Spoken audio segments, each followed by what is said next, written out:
catching up with old friends. Great thing. I'm so glad to be back here with you all.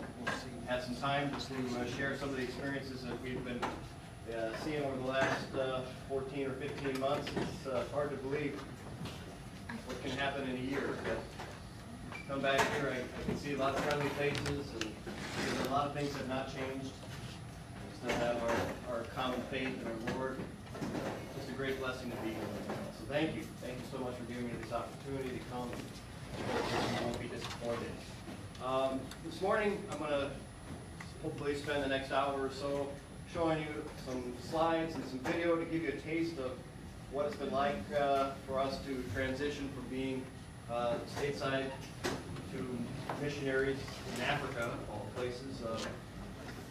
You know, I had some previous mission experience. What I've experienced in Bulgaria or in Malawi is nothing at all like what we saw in Eastern Europe. So it's been a steep learning curve for us, for sure.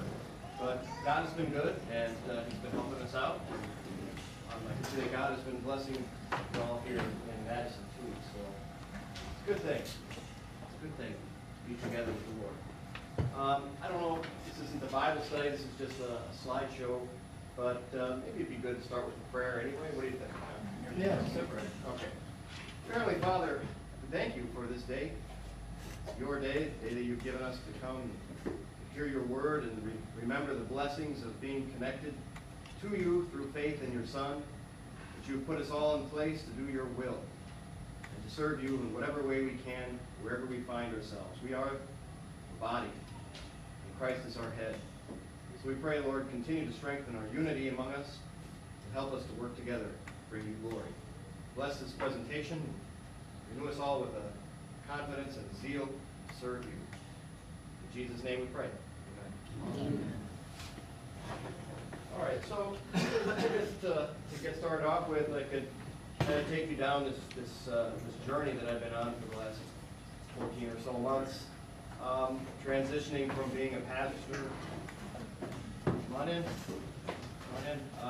We'll get you some more chairs there in the back.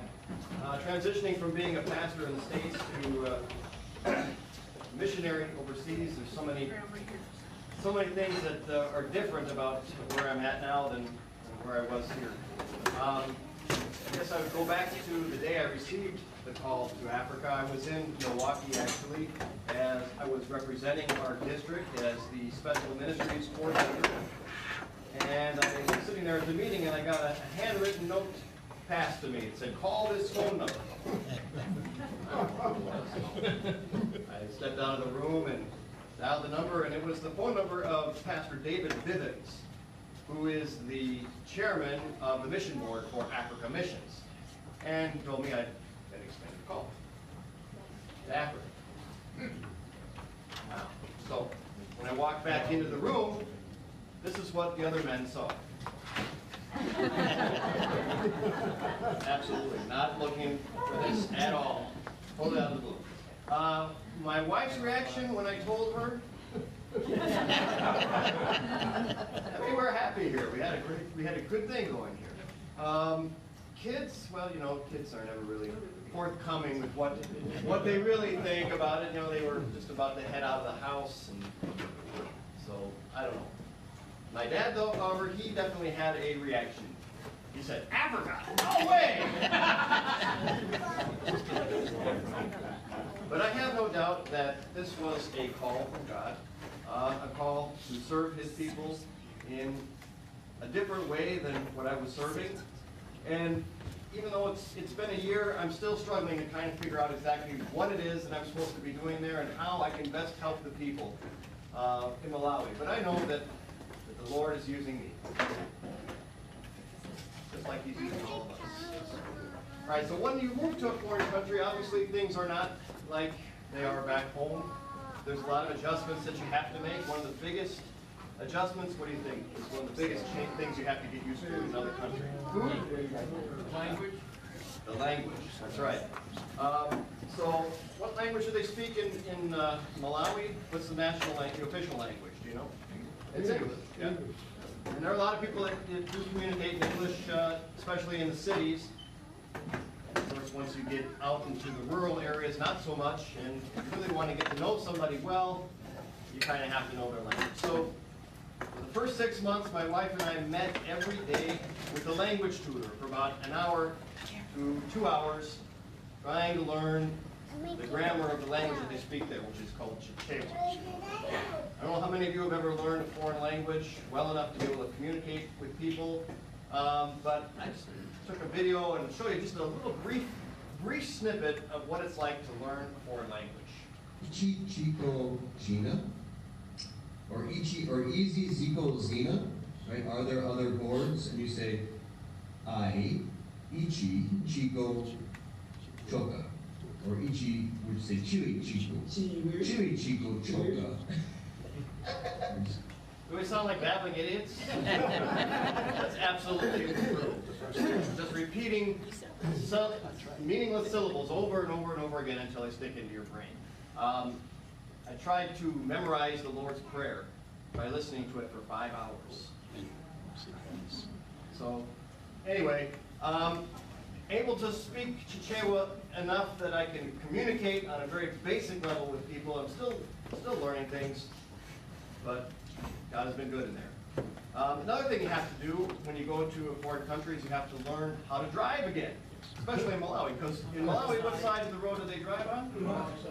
They drive, well, yes, they drive on the left side of the road. So, what does that mean? Well, you're driving on the left side of the road, so the steering wheel is on the right side of the car.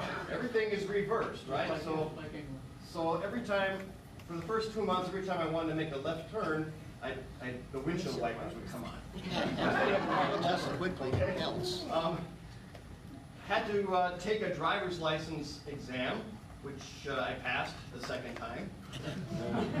I didn't study the first time, and didn't know why I had to, but then I looked at the test. There's only signs that don't mean anything, like an S with a line through it. What does that mean? Money. I thought maybe it meant no snakes or something. So, anyway, of course, what's on the book and the lesson then is not always what's the reality on the street. You get driving down the road. What do you do when there's no driver's light? There's no lights that are working, right? And no signs. You drive very carefully. Yeah, right. The good thing is that people drive very slowly. Lights are not working.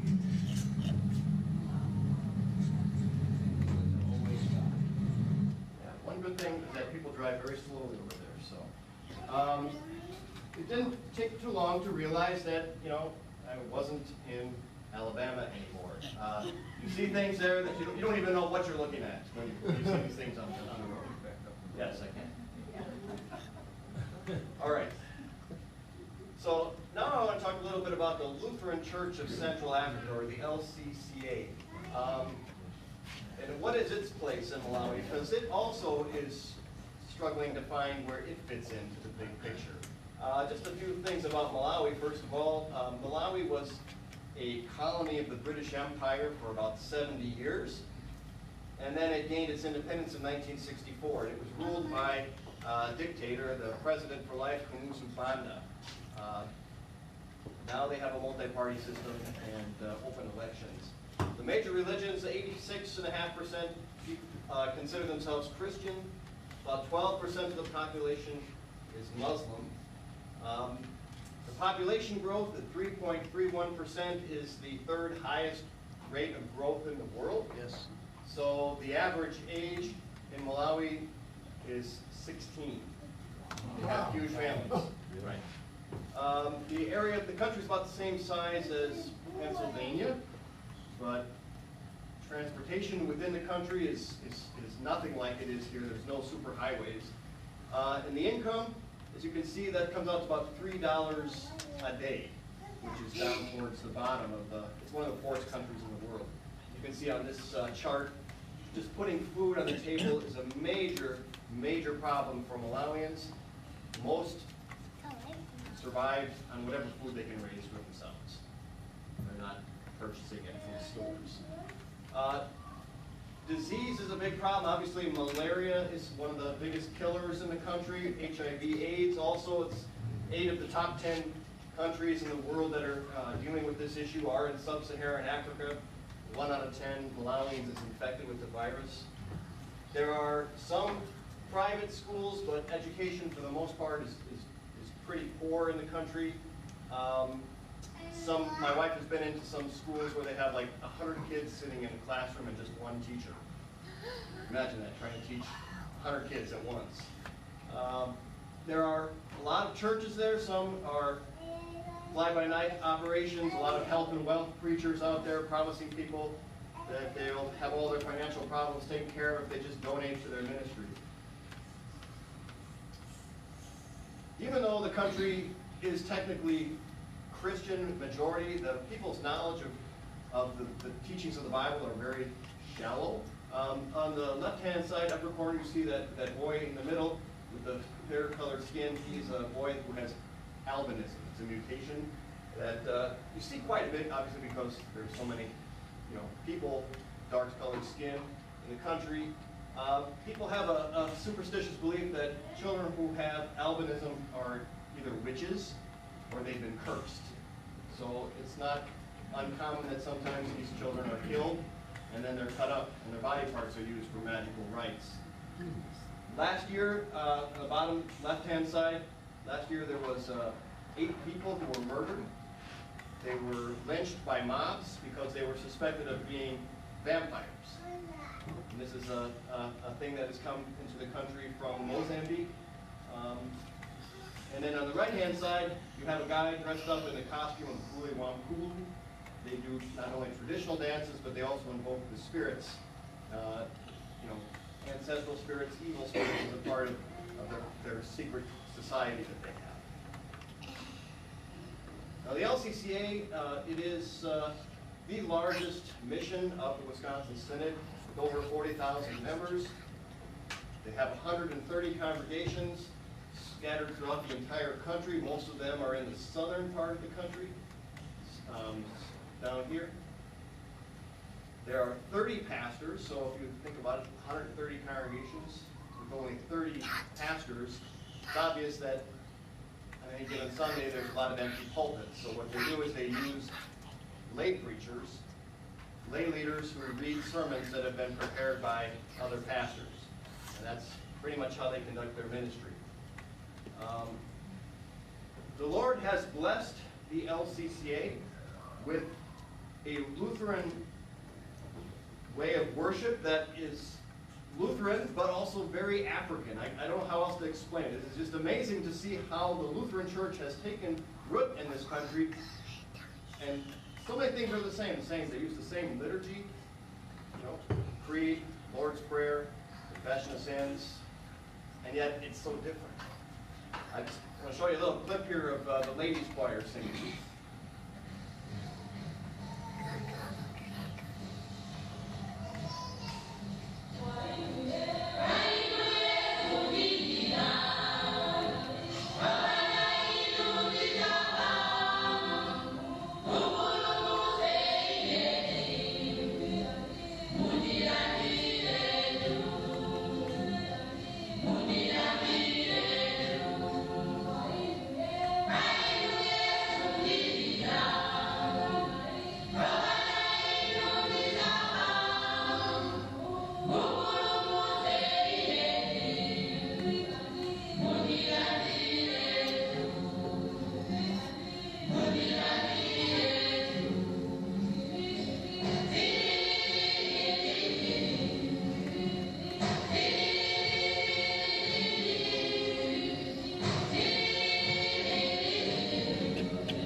There's a lot of children's choirs as well.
Church of Central Africa has a strong identity as Lutherans. And that was obvious when they celebrated the 500th anniversary of the Reformation last year. I don't know how you did it here in Madison, or if you had a regional rally, but they had huge rallies all across the country with people wearing these special commemorative chitangi that were made for the Reformation. Here's an original song that was composed at one of the rallies.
So the Lutheran Church of Central Africa has been blessed with beautiful worship facilities.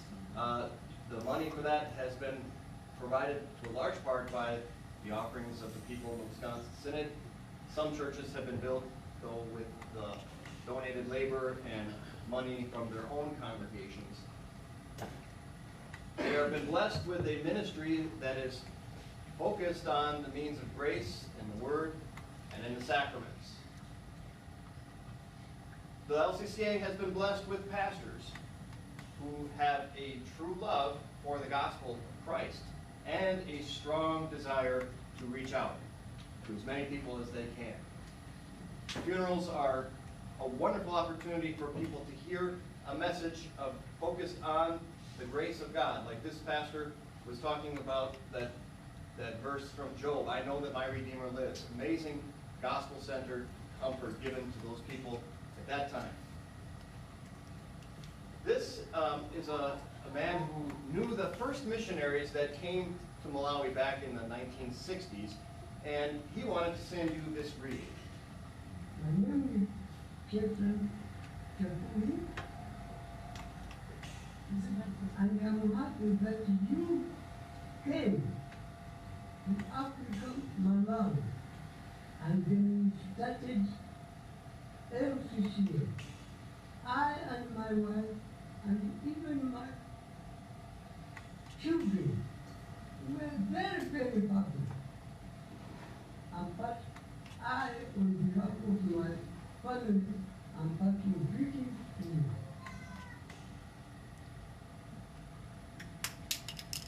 The LCCA has been also blessed with the ability to provide for their own pastors. The salaries are covered 100% by the offerings of the members, which take various forms, not always money, but a lot of times in the form of gifts of food. And I'm going to show you a video clip here of people presenting their gifts at their church service.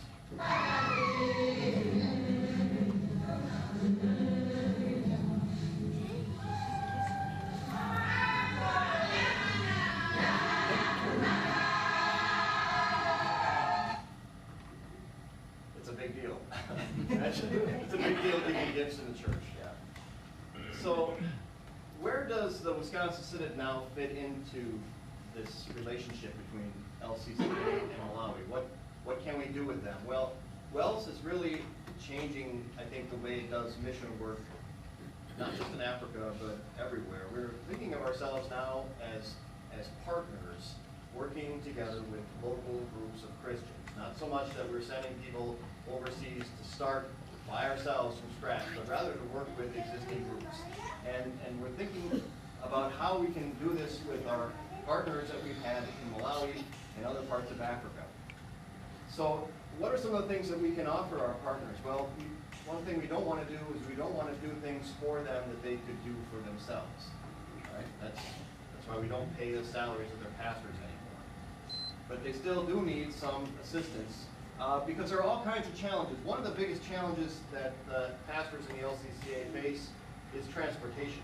Getting from point A to point B. Like I told you, Malawi is about the size of Pennsylvania, and yet to travel from one end of the country to the other would probably take you about 3 days to get there. There are some asphalt roads, but most of the people live in villages in remote areas along dirt roads. Just to give you an example of the remoteness, I went with a group of pastors to visit a congregation way in the southern part of the country. These were some churches that were started by missionaries back in the 70s and were served only by missionaries until recently. To get there, we had a 2-hour drive with the pickup truck to a town, and then we had to stop because the river had washed out the road after that point. So then we got on the back of bicycles and took bicycle taxis to the shore of the river. And then we get into a raft boat, and the guy pulled us across the river. And then on the other side of the river, we jumped on the back of motorcycles, and there was 3 of us per motorcycle. And we drove for about 45 minutes on dirt paths. We cut through people's front yards in the courtyard of a mosque, and then eventually made it to the church. And then, so that was about a 4-hour total travel to get there in one direction. And then after church, after a short Bible class and lunch, then we headed back. So another place that I went to visit was on the shore of Lake Malawi. To the north. There's 2 ways to get there. One is by a twisty dirt road through the mountains, because literally the mountains stop right at the shore of the lake. So it's very treacherous driving, and it's only passable during the dry season. During the rainy season, forget it. You can never make it. The other way to get there is by boat. There's a boat that goes once a week. And it doesn't even, and what it does is it stops offshore, and then you have to get out of the boat and walk, roll up your pants and walk onto the shore. Another area that our brothers in the LCCR challenged is in the area of communication. Few of the pastors use the internet. Some of them have cell phones, but it's very difficult to get a signal sometimes, or if they have not charged up their phone because there was no electricity. So, for example, trying to collect documents from pastors to either get report forms from them for their statistics or to receive sermons that they've written, that is a challenge. Sometimes the pastors will go to an internet cafe and then they'll ask somebody else to send their sermon as an attachment. One guy gave me his sermon hand-delivered on a USB flash drive. Another guy texted his entire sermon to me on his phone.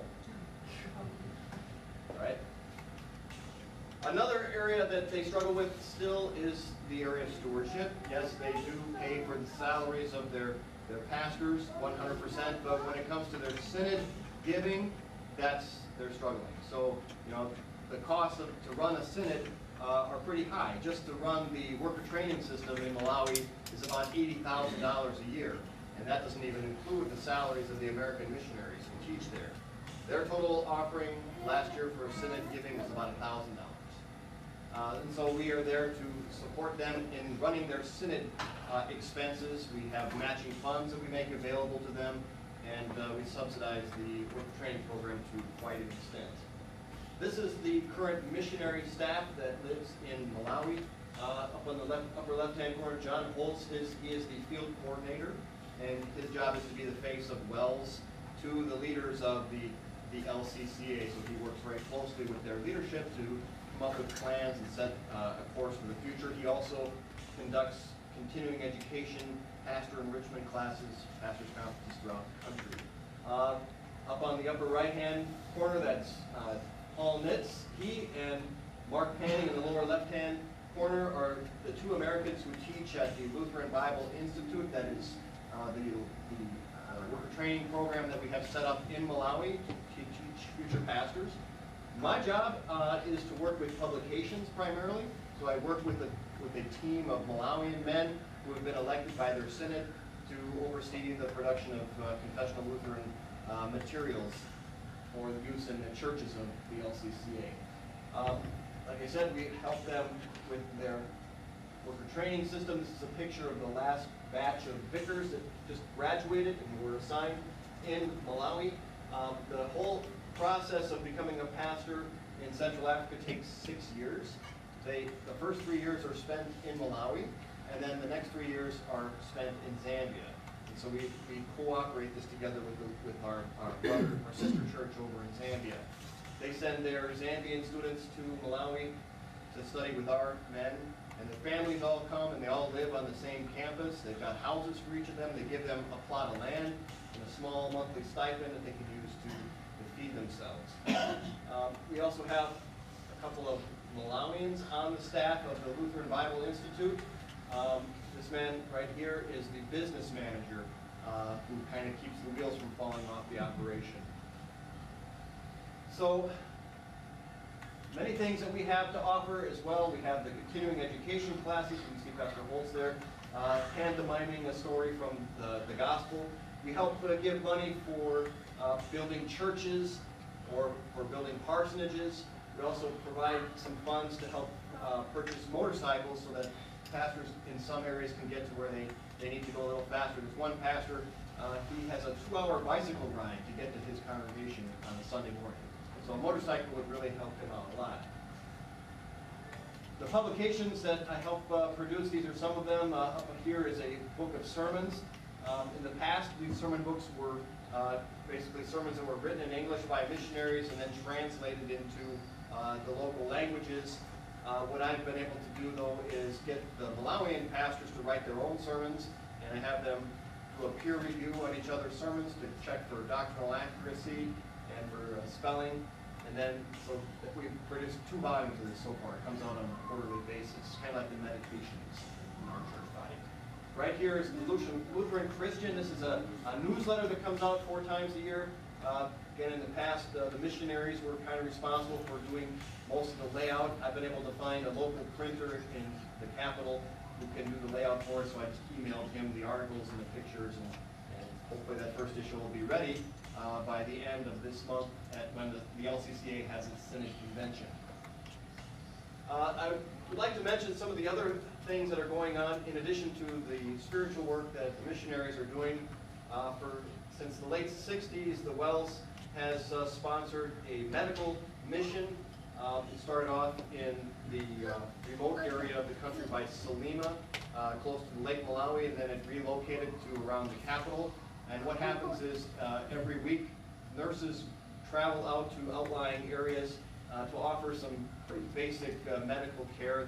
They're primarily focused on helping women who are pregnant or who have just given birth, and are screening also for diseases like malaria and dengue fever. And if they see some other more serious diseases, then they will either refer them to a hospital in the city or even give them a ride in the back of their ambulance.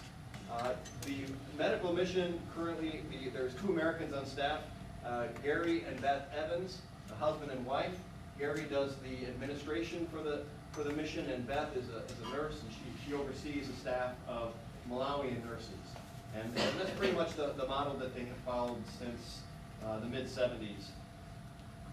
I'd also like to say a word about the organization known as Kingdom Workers. This is a sister organization of the Wisconsin Synod, and they have branches all over the world and here in the United States.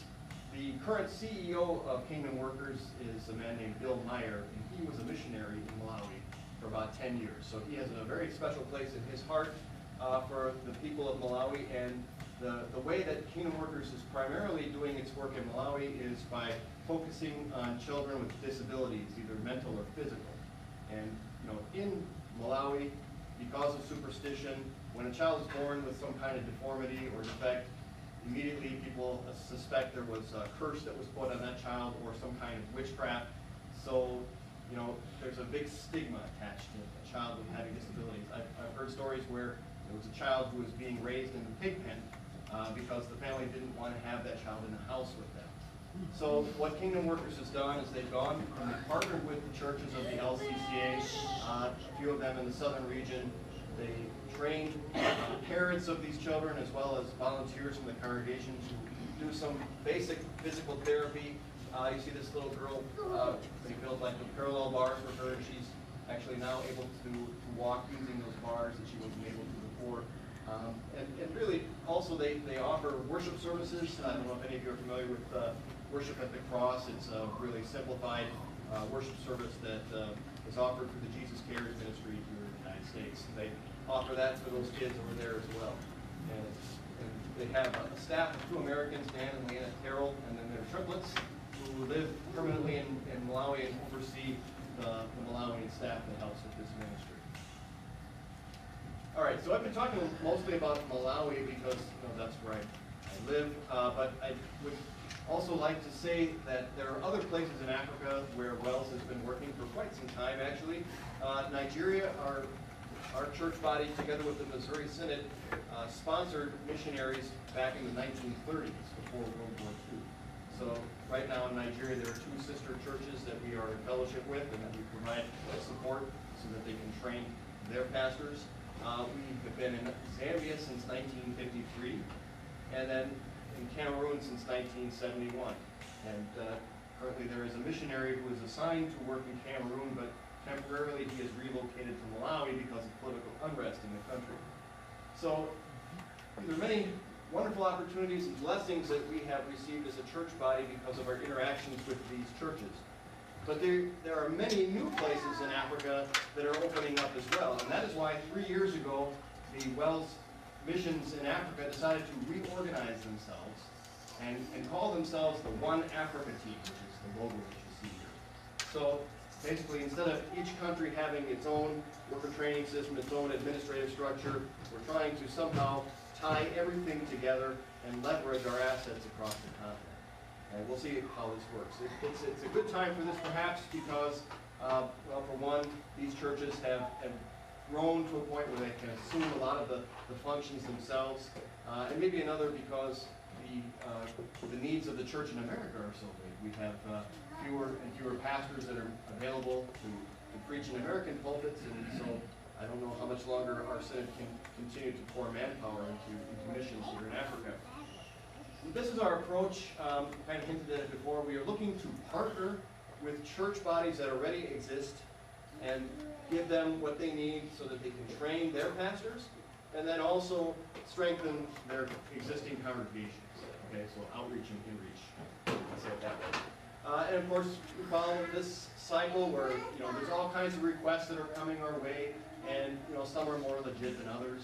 So we have a vetting process, and we'll go establish contact, make some visits after a while, see what their needs are, offer them what we can, and then evaluate this and then repeat the process. And we do this not just with new groups, but even with our existing partnerships. Our 3-year goals are that we'll have 12 established partnerships, and partnership could be either a church body or just one pastor working with a congregation. Okay? We want to have 20 entry-level partnerships, and we have a rubric that we use to kind of assess how much progress these churches are making towards indigeneity, towards independence. Another goal we have is that we can reach every WELS church with what's going on in Africa. It seems like during the 70s and the 80s, there was a lot of attention that was given to African missions. I don't know if you agree with me on that, but it seemed like somehow during the 90s, Africa kind of dropped off the radar. Maybe that's because we had missions opening up for us in Eastern Europe and now in Southeast Asia. So maybe Africa has kind of taken a back seat. But one of my jobs is to help promote the work that's being done in Africa. So hopefully we'll figure out a way to get more and more people aware of what's going on, and the internet, of course, is a great tool for that. Another thing we want to do is produce the top publications or media, and that's a big thing now because, again, of technology and the availability of being able to share videos with your smartphone. It may be that in the future some of the publications that we produce are going to be electronic. And then, of course, figuring out how we can work together with our partners to give them the kind of worker training system that they need. Now, again, how do you do this for all of Africa? You have one central seminary where everybody comes to study. You have visiting professors that travel that you share from one seminary to another, or a hybrid of the two. We're still trying to figure out how to do that. So it's a work in progress. Let me just share a little bit about some of the countries, some of the newer countries that we're working with. In Ethiopia, there is a Lutheran church that is led by this man, Dr. Kebede Igezu. He was raised Orthodox, because that's the traditional religion in Ethiopia. Ethiopia, by the way, is one of only 2 countries in all of Africa that was never colonized. They were an independent country and a Christian country since really the time of Christ, right? Philip and the Ethiopian eunuch. So Kebede was raised as an Eastern Orthodox Christian, but then he came to know about Lutheranism, and eventually he graduated from from the Concordia Lutheran Seminary in St. Louis. And after he graduated, he realized that his understanding of fellowship was much closer to what the Wisconsin Synod teaches than what the Missouri Synod teaches. So in 2015, the WELS declared fellowship with the Lutheran Church of Ethiopia. And again, we are there to provide him what he needs to train the future generation of pastors. In addition to being the president of the Lutheran Church of Ethiopia, he is also the principal of Mayor Theological School, which is, he's got a lot on his plate, to say the least. So the WELS, through the Pastoral Studies Institute, sends visiting professors to train, to teach, classes that he's offering, maybe up to a month or a couple weeks at a time, to help prepare them. Up in the left-hand corner, you see this is their hymnal that they use, and they have a catechism. They have other literature that they would like to produce, so I can help connect them with the WELS Multi-Language Publications Program to provide them the resources that they need to produce literature. Kenya is another country which we are getting closer and closer in fellowship with. The context between Kenya and the WELS started maybe in 2012. There's a Lutheran church in Kenya called Lutheran, I think it's called LCCM, but they were affiliated with the ELCA. Okay, so it's a liberal branch of Lutheranism. And some of the pastors in that fellowship started to get a little disgusted with what was happening in ELCA, especially with the teachings on homosexuality. So a group of their pastors broke away from the Kenya Lutheran Church and connected with the Lutheran Church in Zambia. And just this last summer, the Zambian Lutheran Church declared fellowship with these guys. So now it's a matter of time before WELS also declares fellowship with them. Just a story to tell you, during one of the visits by the missionaries, a man who had been in the LCCM his whole life stood up and he said, I remember back in the day when our church body was with the Swedish Lutherans. Those Swedish Lutherans, they were friends of the Bible. But then something happened. Something happened to our church body so that we were no longer friends of the Bible anymore. Well, today, the true friends of the Bible have returned. So that was really encouraging story to hear that things are moving ahead there in Kenya. South Sudan is the newest country in Africa. It came into existence as a result of a civil war. And there's been war in that country for a long time. So many refugees have fled into neighboring countries of Ethiopia and Kenya, and also to the United States.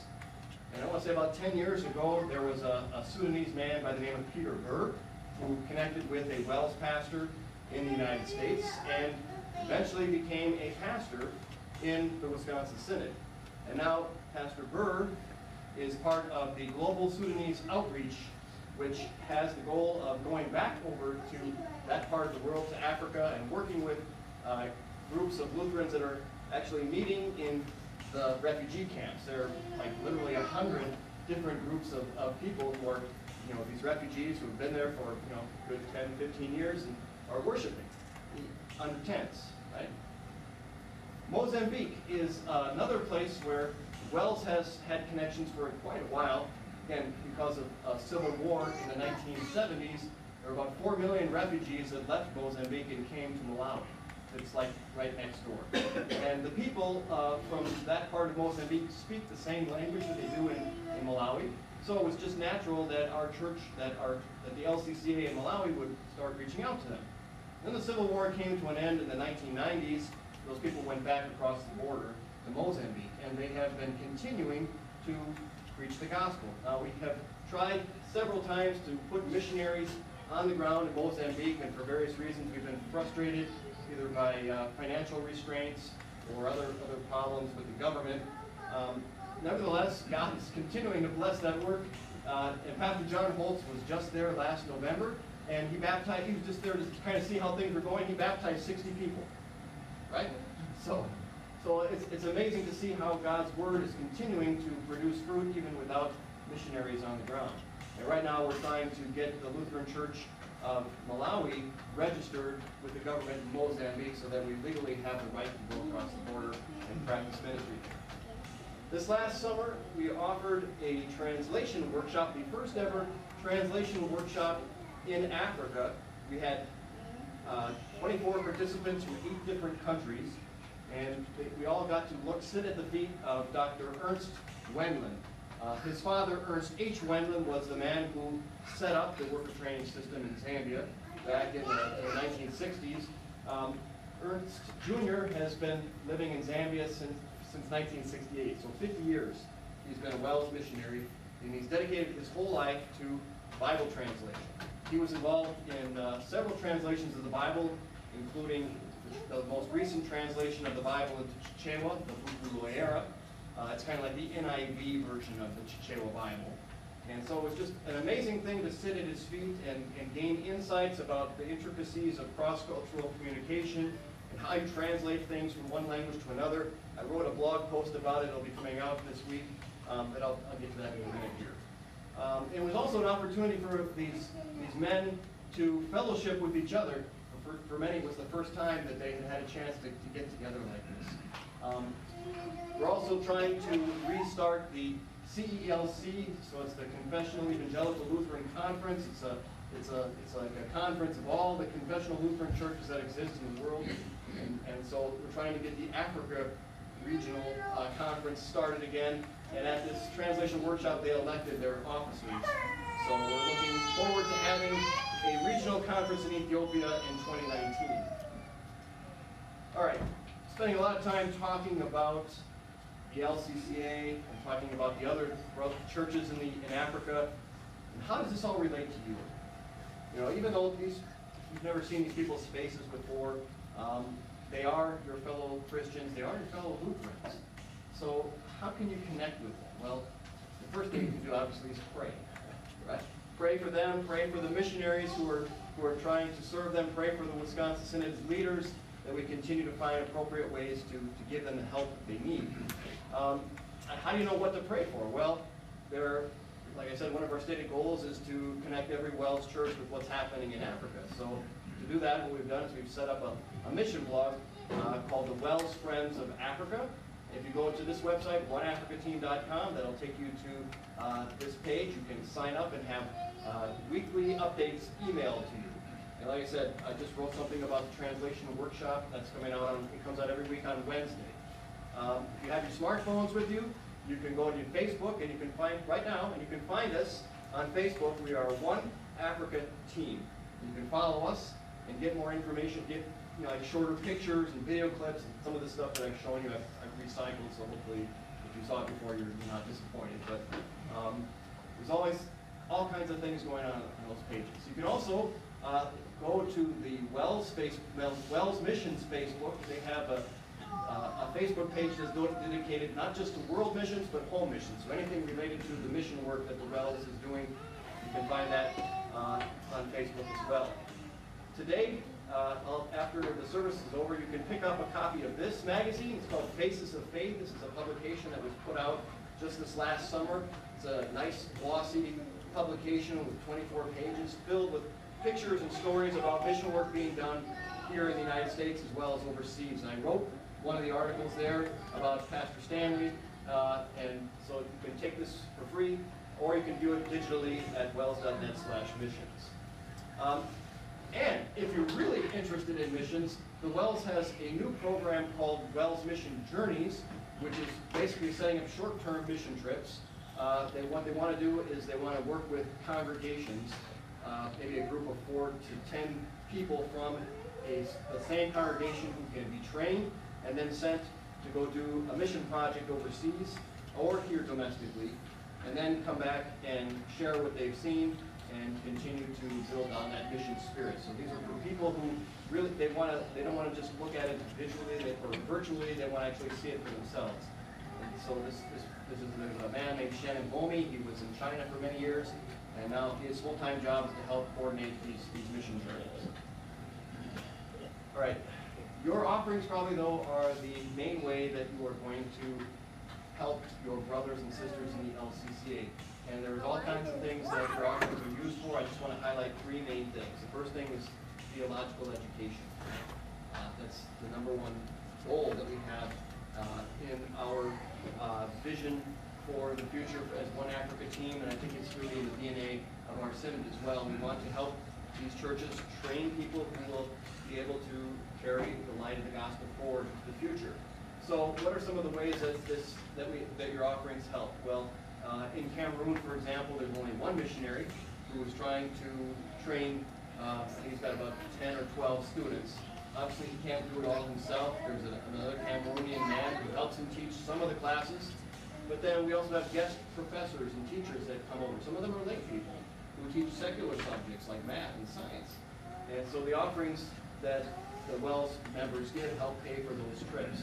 In Nigeria, they've got 21 men who are ready to start studying at the seminary from the 2 sister church bodies in Nigeria. But they don't have enough place for them to study in. The seminary that they currently have is too small, and they don't have enough housing for them either. So either they'll have to have half the students wait and then take their turn a couple years down the road, or we can provide them with the funds, they can build a bigger classroom and some additional living space.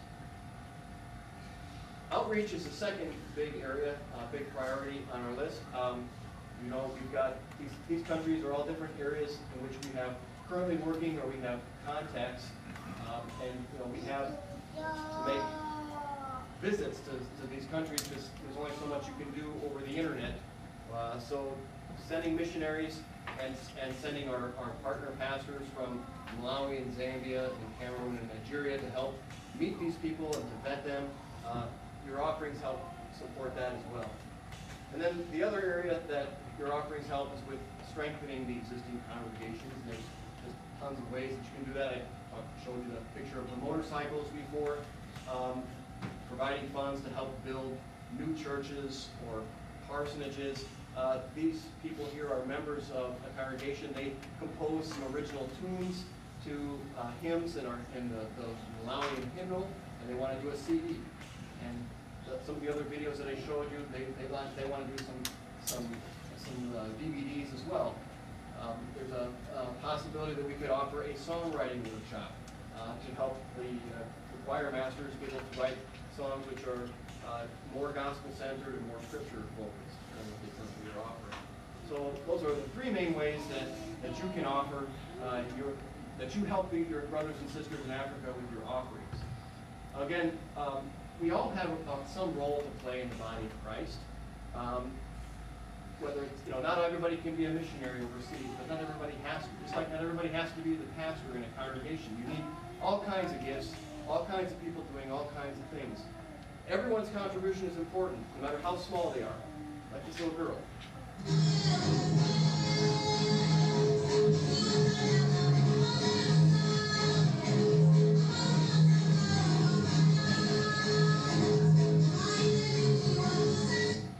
So her role that day was to gather the offerings. An important role, right? For someone so small. So again, remember that you have a place in the body of Christ, and God will help you discover what that is that you have to give. And as you do that, may God bless your gifts as you use them for His glory. That's my presentation. So.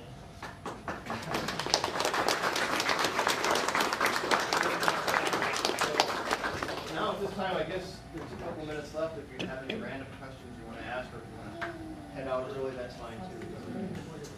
Okay, John. On every month I get a request for donation Yep. on various missions, but I haven't seen one yet on one African mission. In November, there will be an appeal coming out for the Lutheran Church in Ethiopia specifically. But that's all handled through the Ministry of Christian Giving. So everybody has to wait their turn for those things to come through. But if you want to give a gift specifically for the work of One Africa Team, you can always send in a check and note on there this is for Africa Special Projects. If you say Africa Special Projects, then it will go to One Africa Team, and we'll have the maximum freedom to be able to redesignate that to whether it's going to be for theological education or outreach or for strengthening congregations. What is it again? Africa Special Projects. Africa. Special Projects. So, have you been able to use the proclaimers?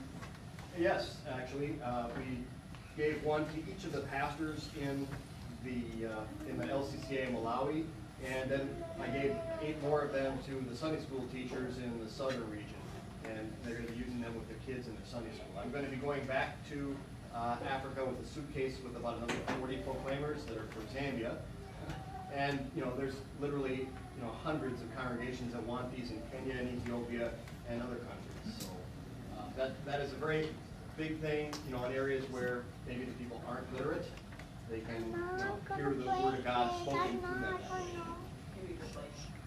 The proclaimers, what is a proclaimer? Okay, it's a solar-powered MP3 player, which they have come preloaded with whatever translation of the Bible that the people want, and then usually also English as well. It can either operate off of solar power, or you can plug it into the wall, but because power is so spotty, it's probably more often solar. Yes? go I ahead. have one, if anyone cares to see it, I can give it to my husband. Right, and I think we're having a door offering today to help support that, so the cost of one proclaimer is $50. Okay? All right, thanks. Other questions? I know it's just like, yes, okay. What is your typical day like? What is your house like? What is it like to, what's the food like? What's the Okay. You want to handle that one? No. I guess I can handle it. Okay, we live in a compound with 2 other families. So just think of a nice subdivision with a 10-foot wall around the lots, okay? And it's just a little 2-bedroom bungalow, but we like it. It's adequate for our needs. And I get up and I have an internet connection, and I have electricity most of the time. When the power gets cut, which it does every day, we have a solar panel hooked up to a backup battery that gives us lights and it gives us power for the internet. So if you've got lights and you've got internet, what else do you need, right? The water is, we have a big green water tank, and usually that works just fine. Even if there is no power and the water pump doesn't work with enough pressure by being elevated, at least to get a trickle of cold water. Might not get a hot shower, but you can get water. So that's, for us, it's not a problem. A lot of my time I spend looking at a computer screen, just doing administrative stuff that is beyond the ability of the pastors. Because, let's face it, they've got no power, and they've got no transportation. They're serving 4 to 6 congregations. Their congregations maybe give them a salary combined of like $50 a month. So they're raising crops on the side, doing whatever they can to support themselves. So yeah, a lot of what we do is to keep the synod from falling apart. I work a lot with WELS World Missions back in the States. They want to have pictures. If you saw all the pictures from the African Reformation celebrations, like that were in WELS Connection or in the magazines, I gave them all those pictures. So that's a lot of area to cover. Also, I work with the local pastors, especially the ones on the publication committee. So I will, it's just about impossible for me to have any kind of meeting with people over the phone. Best way is just to jump in my car and then drive. And actually, that's why my wife and I relocated. We were living in the capital with Everly Longway with the other missionary families for the first 11 months. And then in May, we relocated 5 hours to the south in the city of Blantyre. Because Blantyre, that's where the LCCA got started in Malawi. And so about 80% of the churches of the LCCA are within a 2-hour drive of Blantyre. It's just easier for me to jump in my car, drive out to the village and have a meeting with somebody than anything else. I mean, even them coming together as a synod for their meetings, they maybe meet as boards and committees 2 or 3 times a year. You know, and they don't have any other communication between each other is very limited, other than maybe through text messages, maybe through WhatsApp. So, you know, it is a logistical nightmare trying to tie things together as a synod. But, you know, that's not as exciting. I know it's like chopping through the jungles and baptizing people and everything. That's what my job is. Okay, yes. You guys threat the missionaries, Hmm? whether they're African missionaries or English missionaries? I'm sorry, could you Any repeat? threat? Threats? Yeah. I mean, yeah, because of Malawi the is political unrest. because it's one of the blessings of being one of the poorest countries in the world. Nobody really wants to invade it, so there, you know, there isn't any real civil war that's going on there right now. There's an election coming up next year, and sometimes the tribal is different. There are a couple different tribes of people, and sometimes those differences cause some tension. But overall, Malawi is a peaceful country, and as is Zambia. So that's probably one of the reasons why there's so many missionaries who have been able to set up shop and work in these countries. I never really have felt any threat to me personally. I never felt the target of any racism, especially among the older people. I think remember the colonial era. You know, they were kind of beating their heads that you are not as good as the white colonial master, which that's not a good thing. Obviously, younger people have been able to shed some of that baggage, but I don't think you want to be out on the street at nighttime, especially not walking around.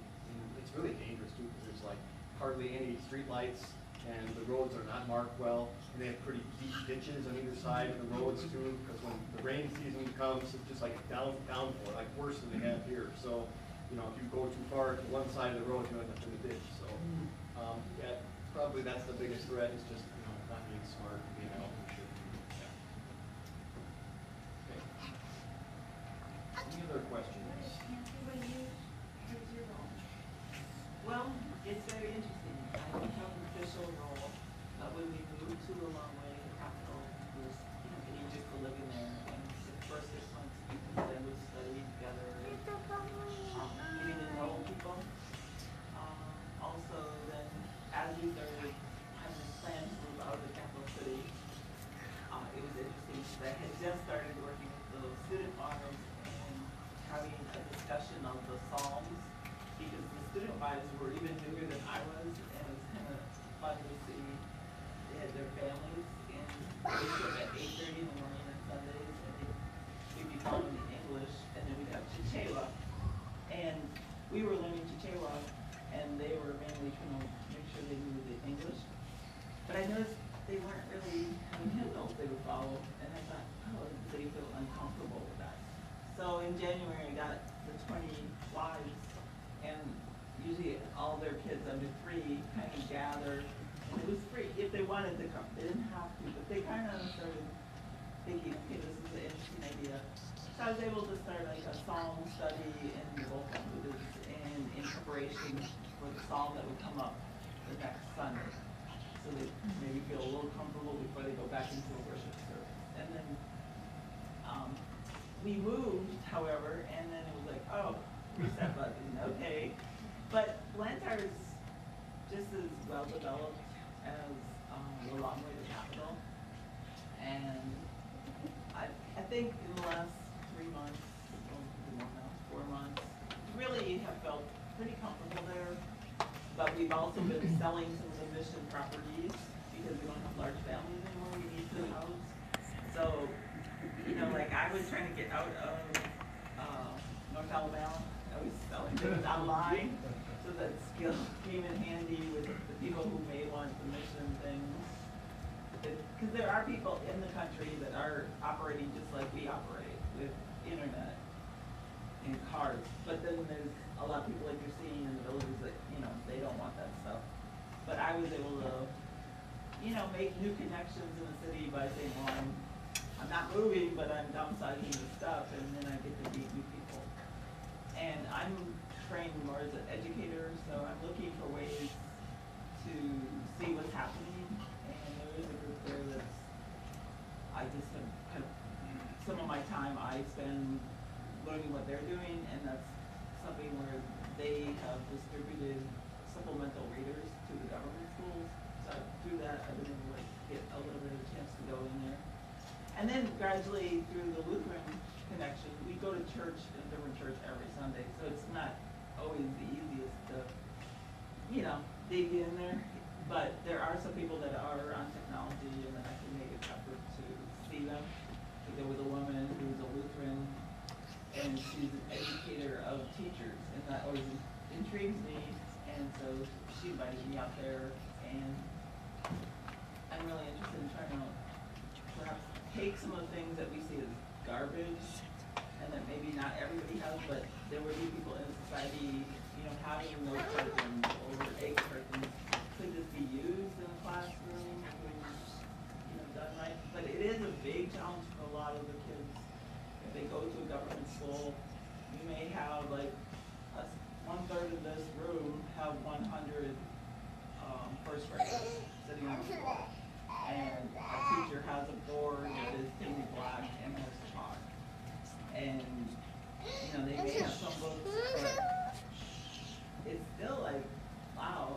And their parents, that they may have, some parents have not gone to school much beyond. So it's really always seeing, how do you maybe encourage even the Malawians who are doing better to have a concern also for people that aren't doing as well. And recently I met, like, the video of the man who's thanking everyone. I happened to meet the second time his granddaughter, and she invited me out to their village, and it's really like a suburb of the city. So it was interesting that he, on his own, he wanted to tell this, and he told me, but then I'm like, well, do you want everybody to know? And he knew that we might see this original missionary in Wisconsin, and he was really excited to have us videotape it, or, you know, record it, and then maybe we're going to be able to get this other missionary to talk back to him. So it's just interesting, and she's a Sunday school teacher, so I could see maybe in the future trying to see other things, maybe as we have materials, maybe a little more training, with the women who are going to lead the kids. But to be honest with you, it's been very challenging to figure out what to do, because it's not my congregation that I go to regularly, and then there are people doing things, and you can't just say, well, I'm here now, get out of my way. You know? So sometimes it's just praying for people and then learning what's already going on. John, don't you think this is true? We didn't know how to get places or how to find these congregations. Maybe you could The only way to get to some places is you gotta have a hitchhiker with you. Who can tell you, turn left, turn right, turn left, and there's no street signs, and every dirt road looks the same, you know, literally. And then they harvest the corn, and then that landmark's gone. That's where that barn used to be, right? Turn left by where the barn used to be. Okay, well, I think, yeah. What's the phone system? Do you have a phone? Do we have a landline? I don't think we have one in that house. No, yeah, I don't think there is even It's like they leapfrogged over a couple generations. A lot of people have cell phones. They might be basic phones. It doesn't know whether they're charged up or they have to put money on there for minutes. That's the story. It's got their phone. There's not like a landline phone company. I think there are some landlines. Didn't the moving truck take out the line? It was trying to cross the road and then it got, anyway. So we'll have the opportunity to visit with you a lot more later, and of course talk a little bit more during the service. But I guess at this point I would just like to finish with a prayer, and then we can move on to the next thing here. So Heavenly Father, and we are in such awe of your ability to draw Christians together just by the power of your word. People coming from different walks of life, from different cultures, different languages and races, and bringing them together into your one beautiful body. And we pray, Lord, that you would help each and every one of us to discover what our place is in that body, to embrace it, and then to function to your glory. Be with us now as we prepare our hearts to worship you. In Jesus' name, amen. Amen. Thanks again. Hey, Pastor, how do we make donations? Could you give us the... Okay, so there are some